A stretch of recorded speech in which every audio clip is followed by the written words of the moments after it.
안녕하십니까. 안녕하세요. 네, 최근에 미국의 낸시 펠로시가 대만과 한국을 방문하면서 중국의 심기를 크게 건드리면서 미중 갈등이 점점 격화가 되는 것 같아요. 이 상황 가운데서 과연 이제 중국이 대만을 침공할 수 있을지 없을지 여러 관점에 대해서 이야기를 들어보고자 지금 이 시간을 마련했습니다. 네, 우선 레드버티컬에서는 중국이 대만을 침공할 수 있다, 그리고 할 수 없다, 이 두 가지의 상황을 좀 바라보고 있습니다. 대부분의 이제 전문가들은 중국이 대만을 침공하지 못한다는 의견들이 많아요. 그런데 중국이 대만을 침공할 수도 있다라는 관점에서도 바라보고 있는데, 그렇게 바라보는 가장 큰 이유는 저희가 오랜 기간 투자를 해오면서 예측을 통해서 수익을 창출한다기보다는 대응을 통해서 수익을 창출할 수 있다는 것을 확인할 수 있었습니다. 그런 면에서 중국이 대만을 쳐들어가지 못한다고 생각들을 하고 있지만, 혹시라도 중국이 대만을 침공했을 경우에 발생할 수 있는 상황들까지도 저희는 여러 가지 그런 시나리오와 투자 전략에 포함이 되어야 된다고 생각을 하기 때문에 침공까지도 이제 염두에 둔 그런 시나리오들을 좀 만들어 봤습니다. 그럼 방금 전에 중국이 대만을 침공하지 못할 것이다 라는 얘기가 많다고 하셨던 것 같은데, 그 어떤 이유들이 있는지 여쭤봐도 될까요? 네, 뭐 외신이나 이제 국제 정세 관련된 전문가들의 그런 의견들을 들어보면, 우선 첫 번째로 중국이 대만을 침공하려면 중국의 인민군 한 100만 명에서 200만 명 정도가 대만 본토에 들어갈 수 있어야 된다고 합니다. 근데 그러려면 수륙 양용 돌격선이라는 게 필요한데, 그게 지금 현재 준비가 되어져 있지 않다고 해요. 그러다 보니까 본토에 진입할 수가 없다. 그게 첫 번째 문제고, 만약에 이걸 어떻게 막 구해가지고 진입을 했다고 치더라도 항구를 통해가지고 이제 식량이나 의료품 같은 보급품을 비치를 해놔야 되는데, 만약에 이거를 이제 대만에서 항구를 폭격해서 그 보급품들을 다 없애버릴 경우에 100에서 200만 명에 달하는 인민군들이 순간 섬에 고립돼 버릴 수가 있거든요. 그리고 이제 1979년 베트남 전쟁 이후에 전쟁 경험이 없다고 합니다. 이미 이제 러시아가 우크라이나 침공하면서 부족했던 실전 경험 때문에 우왕좌왕했던 모습들을 많이 봤고, 또 러시아 무기들이 작동하지 않는 그런 경우들도 우리가 확인을 할 수가 있었죠. 그런데 이제 중국이 하필이면 또 러시아산 무기를 벤치마크해서 만들어진 게 많다고 해요. 그러면 지금 인민군의 실전 경험이 없다는 거, 그리고 무기가 어떻게 작동할지 알 수가 없다는 거, 이런 부분들 때문에 쉽게 들어가지 못할 것이다. 이 세 가지가 이제 많은 사람들이 바라보고 있는 기본적인 내용들이라고 생각하시면 좋을 것 같고, 거기에 이제 저희가 추가적으로 이제 조사한 내용들을 보면은 미국의 대만 관계법이라는 게 있습니다. 1979년에 만들어진 법이라고 하는데, 필요에 따라서 대만에 병력을 투입한다라는 그런 법이라고 해요. 만약에 중국이 대만을 침공할 경우에 미국은 한국과 일본에 주둔 중인 미군 병력을 즉시 투입할 수가 있고, 또 요새 이제 인도 태평양의 나토라고 불리우는 쿼드가 만들어지지 않았습니까?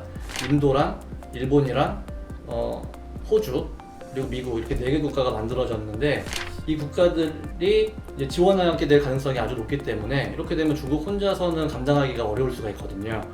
그 부분 때문에 쉽게 침공할 수가 없을 것이다. 한국과 미국, 일본에 주둔 중인 미군 병력이 즉시 투입될 수 있고, 쿼드가 지원하게 될 가능성이 높기 때문에 쉽게 못 들어간다. 그리고 이제 마지막으로 시진핑이 3년임이 결정지는 게 이제 10월 당대회인데, 2달밖에 남아져 있지 않은 상태에서 굳이 지정학적 리스크를 발생시켜서 정세를 불안하게 만들 필요가 있느냐, 이런 이유들이 대만을 쉽게 침공할 수 없을 것이다 라고 바라보는 여러 가지 내용들 중에 하나입니다. 그렇다면 만약에 3년임을 완료 짓고 침공한다면 어떻게 할 것인가? 3년임을 확정 짓고 나면 그때부터는 다시 또 시진핑 천하가 되는 거 아닙니까? 그럼 그때에 대만을 이제 침공할 수가 있다. 대만을 침공을 하려고 하는 건지, 중국이 얻을 수 있는 이익은 무엇이 있을지, 이런 것들에 대해서 좀 여쭤보고 싶어요.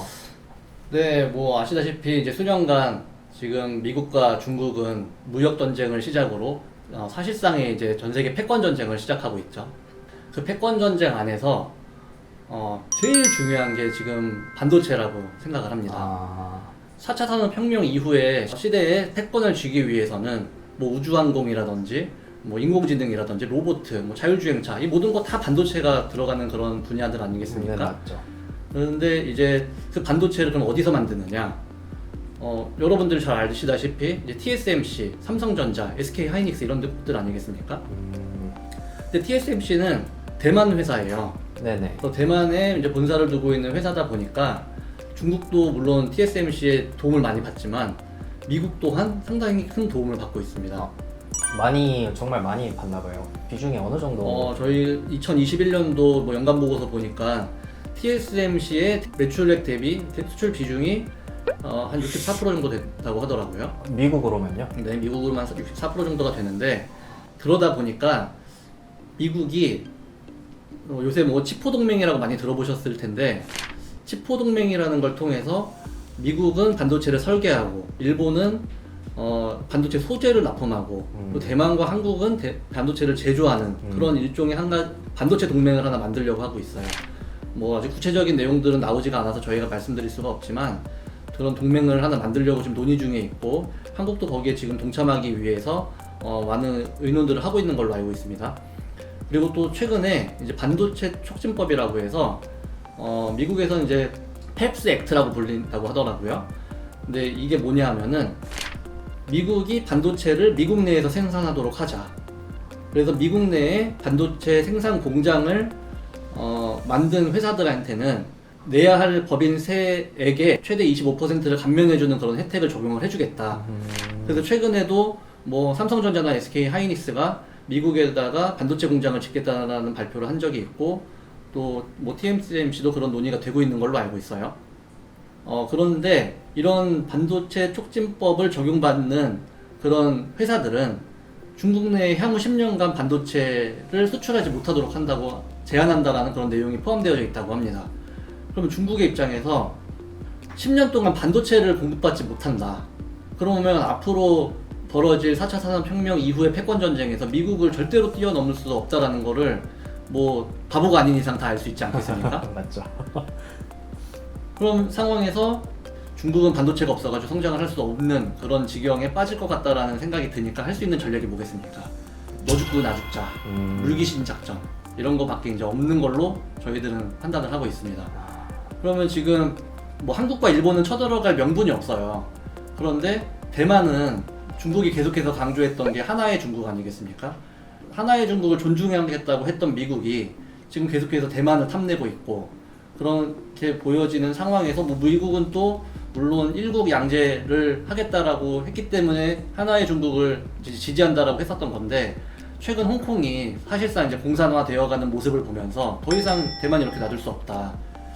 그러면 지금 현재 상황에서 치포 동맹과 반도체 촉진법이 중국의 성장을 막는 건데 네. 중국이 대만을 쳐들어가게 되면은 그냥 전 세계가 성장을 멈추게 되는 그런 상황이 만들어질 수 있다라는 측면에서 중국이 패권 전쟁에서 지지 않기 위해 이런 행동을 감행할 수도 있어 보인다라는 그런 추측을 좀 해봤습니다. 그렇게 이제 만약에 대만을 침공하고 TSMC 공장이 가동이 중단이 된다면은 그러면은 향후 어떤 일들이 벌어질지 예를 들면 이제 우리나라라든가 아니면은 뭐 미국 내라든가 정확하게 좀 구체적으로는 어떤 일이 일어날 수 있을지 혹시 들을 수 있을까요? 일단 이제 그 부분은 향후에 저희가 또 2편으로 만들어 볼 예정이긴 한데 중국이 대만을 침공하게 되면 이제 남중국해, 동중국해 이쪽에서 이제 상당히 군사적인 그런 행동들이 펼쳐지면서 혼란을 야기시킬 수 있거든요. 그러면 중동에서 중국은 물론이거니와 한국과 일본으로 들어오게 되는 유조선과 LNG선 같은 것들이 멈춰설 수가 있습니다. 그렇게 될 경우 한국과 일본에는 원유 가격과 가스 가격이 급등하게 될 경우 어떻게 되겠습니까? 한국과 일본의 인플레이션이 더 심화될 수 있다. 네. 이런 부분들을 좀 예측해 볼 수가 있고요. 그로 인해서 국제유가가 급등할 수도 있다. 만약에 중국이 대만을 쳐들어가서 유조선과 LNG선 남중국해상에서 그런 문제들이 좀 생긴다고 하면 국제유가가 다시 올라가서 미국의 인플레이션이 또 심화될 수가 있겠죠. 그리고 중국 내에서 만드는 각종 제품들의 원가가 또 올라가면서 미국의 인플레이션이 더 심화될 수 있다고 생각을 하고 있습니다. 그래서 이제 뭐 예를 들어서 인플레이션이 심화되고 있는 그 시점에 그러면 무슨 투자를 해야 되느냐? 뭐 너무나 잘 알고 계시다시피 인플레이션 시장에서는 그 현금성 자산 대비 시가총액 비중이 낮은 그런 저평가되어져 있는 회사들을 사야 되지 않겠습니까? 고도의 성장을 이루고 뭐 부채를 많이 일으켜가지고 이자 비용을 많이 지불하고 있는 그런 회사들은 향후에 인플레이션 잡기 위해서 금리를 또 올릴 수가 있을 텐데 그때 이자 부담이 생기면서 성장세가 둔화될 가능성이 아주 높기 때문에 그런 회사들에 투자를 하게 되면 최근에 이제 금리 인상기에 맛보았던 기술주의 급락을 또다시 맛볼 수 있기 때문에 그건 너무 위험한 투자가 되실 수 있고요. 앞서 말씀드렸듯이 보유하고 있는 회사의 현금성 자산 내지는 회사의 자산 대비 시가총액이 낮은 저평가 그런 주식들을 잘 발굴해가지고 보유할 필요가 있다. 그런 내용을 하나 말씀을 드리고 싶고, 또 하나는 TSMC가 가동을 못하게 된다면 TSMC의 가장 강력한 무기가 5나노 이하 공정에 있다고 알고 있거든요. 근데 5나노 이하의 공정 기술을 가지고 있는 회사는 삼성전자가 유일하다고 합니다. 그러면 TSMC로 가던 그 반도체 어떤 수요가 삼성전자로 몰릴 수가 있겠죠. 마침 이제 2023년도에 기흥 공장이 완공된다고 해요.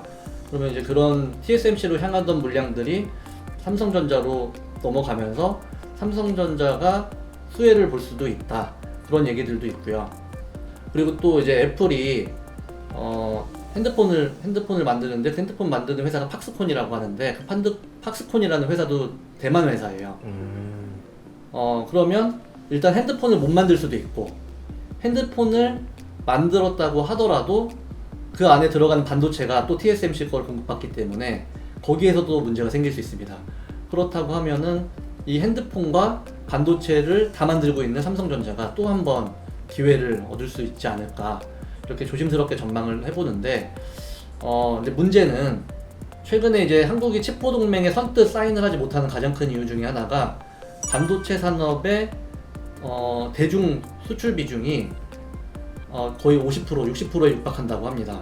삼성전자도 보니까 반도체 부분만은 저희가 확인을 하지 못했는데 전체 사업 분야의 약 한 38% 정도가 중국 비중이더라고요. 그러면 이제 중국의 매출을 올릴 수 없게 되면 삼성전자는 힘들어질 테니까 이 부분을 미국이 어느 정도 소화를 해줘야지만 좀 자연스럽게 시장이 넘어가면서 또 이 향후에 주가 상승 요인으로 작용할 수 있지 않을까 이렇게 생각을 하는데 이 부분들은 저희가 향후에 기업 해체쇼라고 하는 아주 재밌는 기업을 파헤치는 그런 프로그램이 있습니다. 그런 프로그램을 통해 가지고 중국이 대만을 침공하는 경우가 발생했을 시에 삼성전자가 얻게 되는 이익이 뭐가 있는지를 낱낱이 파헤치는 시간을 한번 가져보도록 하겠습니다. 마지막으로 정리하자면 투자는 예측의 영역이라기보다는 대응의 영역에 가깝습니다. 예측에 실패할 경우에 정말 큰 손실을 볼 수 있기 때문에 여러분들께서도 다양한 시나리오, 정말 벌어지지 않을 일이지만 그 상황들이 벌어졌을 때에 난 어떻게 대처할 것인가를 시나리오를 반드시 만들어 놓고 그 만들어져 있는 시나리오에 따라서 대응할 수가 있다고 하면 이렇게 급변하는 시장 속에서 리스크를 어느 정도 줄여가면서 수익을 창출할 수 있지 않을까 그렇게 생각을 하고 있고, 저희가 채널을 통해서 그와 관련된 영상들을 계속해서 만들어낼 예정이니까 관심 깊게 지켜봐 주셨으면 감사하겠습니다. 네, 좋은 말씀 잘 들었습니다. 네, 지금까지 레드 버티컬의 보이지 않는 손, 이재범 대표님이었습니다. 네. 감사합니다. 감사합니다.